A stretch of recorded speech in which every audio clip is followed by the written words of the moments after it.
सच्ची भक्ति और प्रेम से भगवान को भी जीता जा सकता है। पढ़ी एक संत की कहानी। एक संत और सेठ की कहानी है, जिसमें संत का भगवान पर इतना विश्वास होता है कि वो प्रसाद में जहरीला भोजन खाने से भी परहेज नहीं करता। इसके बाद भगवान जो करते हैं उसे देखकर सभी हैरान रह जाते हैं।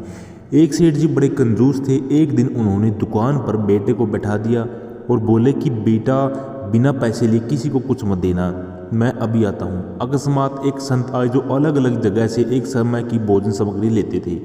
लड़के से कहा, बेटा जरा नमक दे दो। लड़के ने संत को डिब्बा खोलकर एक चम्मच नमक दे दिया।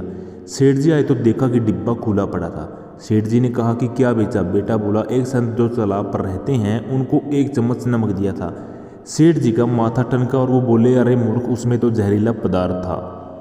अब सेठ जी भागकर संत के पास गए। तब तक संत भोजन बनाकर भगवान का भोग लगाकर खाने के लिए थाली लेकर बैठ चुके थे। लेकिन सेठ जी दूर से बोले, महाराज रुकिए, आप जो नमक लाए थे उसमें नमक नहीं था बल्कि जहरीला पदार्थ था। कृपया करके आप ये भोजन न करें।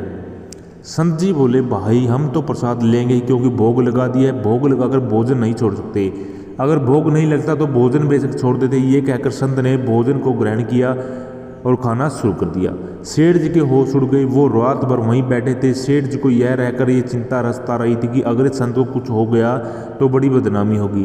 रात में अगर तबीयत बिगड़ी तो कम से कम वैद्य को दिखा देंगे। सोचते सोचते उसे नींद आ गई। सुबह रोज की तरह संत जल्दी उठ गए और नदी में स्नान करने लगे। सेठ जी ने कहा, महाराज तबीयत तो ठीक है? संत बोले, भगवान की कृपा। इसके बाद वे पूजा के लिए मंदिर में चले गए। जैसे ही संत ने मंदिर का द्वार खोला तो देखा कि भगवान के सिर विग्रह के दो भाग हो गए थे और शरीर काला पड़ गया था।